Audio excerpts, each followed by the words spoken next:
নমস্কার, আমি জ্যোতিষ গুরু শ্রী অপূর্ব সমাদ্দার। তো আজকের যে উপায়টি বা টোটকাটি রয়েছে, জ্যোতিষ শাস্ত্রের টোটকা বা উপায়, মেষ রাশির সৌভাগ্য বৃদ্ধি করার উপায়। আমি যেগুলো বলছি উপায়গুলো, সেগুলো যদি মেষ রাশির লোকেরা এই টোটকাগুলি উপায়গুলো যদি পালন করে, তাহলে মেষ রাশির সৌভাগ্য বৃদ্ধি হবে। মানুষ স্বপ্ন পূরণের ইচ্ছা সবসময় রাখে, তবে সেই স্বপ্ন পূরণ কতটা সম্ভব তা নিয়ে অনেকের মনে সংশয় থাকতে পারে।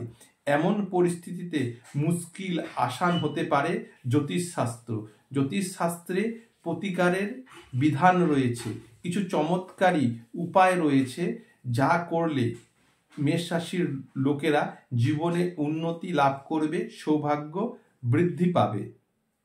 তো আপনারা যদি এই উপায়গুলো করেন, মেষ রাশির জাতক জাতিকারা বা মেষ রাশির মানুষরা তারা অবশ্যই সাফল্য পাবেন, সৌভাগ্য পাবেন। এই উপায়গুলো করুন, পরীক্ষিত এবং চমৎকার উপায়।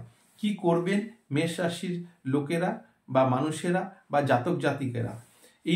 এই রাশির জাতক জাতিকারা প্রতি মঙ্গলবার দিন হনুমান চালিসা বা বজরং বাণ পাঠ করুন।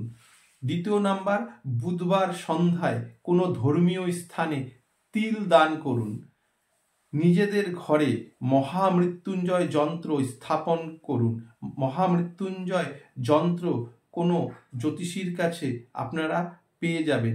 সেই যন্ত্র যাতে প্রাণ প্রতিষ্ঠিত করা থাকে, সেই মহামৃত্যুঞ্জয় যন্ত্র আপনার ঘরে স্থাপন করুন এবং এই যন্ত্রের ধ্যান, পূজা এবং আরতি করুন। এই যে মহামৃত্যুঞ্জয় যন্ত্র, এর ধ্যান মন্ত্র একজন জ্যোতিষী আপনাকে, সঠিক জ্যোতিষী আপনাকে বলে দেবে। এছাড়া কি করবেন? প্রতি বৃহস্পতিবার দিন হলুদ চাল কি করবেন? আপনারা কাঁচা হলুদ থেতো করে সেই রসটাকে চালের মধ্যে কি করবেন? মিশিয়ে নেবেন। তাহলে চালের যে কালারটা, রংটা হলুদ হয়ে যাবে।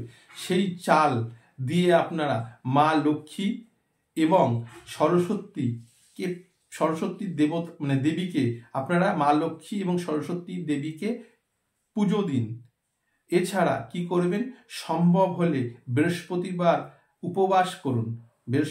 উপবাস করুন এবং নিরামিষ খান, এবং প্রতিদিন স্নান করে কেশর, জাফরান বা স্যাফরন বলা হয়, এটা যে কোনো আপনারা পূজা সামগ্রী দোকান বা গ্রোসারি দোকান থেকে অরিজিনাল জাফরান বা স্যাফরনটা আপনারা কিনে নিয়ে আসবেন। সেই জাফরান এবং কিছু কাঁচা হলুদ রস ওই জাফরানের সঙ্গে মিশিয়ে প্রতিদিন কপালে, কণ্ঠে এবং নাভিতে টিপ পরুন বা কপালে, কণ্ঠে সেই জাফরান লাগান।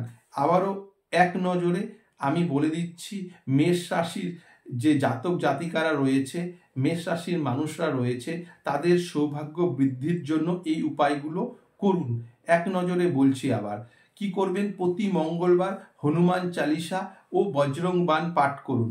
বুধবার দিন সন্ধ্যায় কোনো ধর্মীয় স্থানে কালো তিল দান করুন। নিজেদের ঘরে মহামৃত্যুঞ্জয় যন্ত্র স্থাপন করুন এবং প্রতিদিন সেই যন্ত্রের মধ্যে আপনারা ধূপকাঠি বা ধূপ দেখান এবং সেখানে কি করবেন? পুজো করবেন। সেই মহামৃত্যুঞ্জয় যে যন্ত্র রয়েছে, সেখানে পুজো করুন এবং মহামৃত্যুঞ্জয় মন্ত্র পাঠ করুন, ধ্যান করুন। সেই মহামৃত্যুঞ্জয় মন্ত্র এবং শিবের ধ্যান করুন এবং হলুদের রস করে চালকে, সেটা ভাঙা নেবেন না, অখণ্ড নিখুঁত গোটা চাল, সে হলুদের রস দিয়ে মাখিয়ে চালগুলোকে কালার হলুদ করে আপনি মা লক্ষ্মী এবং সরস্বতীকে নিবেদন করুন এবং তার পূজা করুন। এছাড়া সম্ভব হলে বৃহস্পতিবার দিন কি করবেন? একটি ভালো পরিষ্কার এবং নিরামিষ পাত্রের মধ্যে কি করবেন?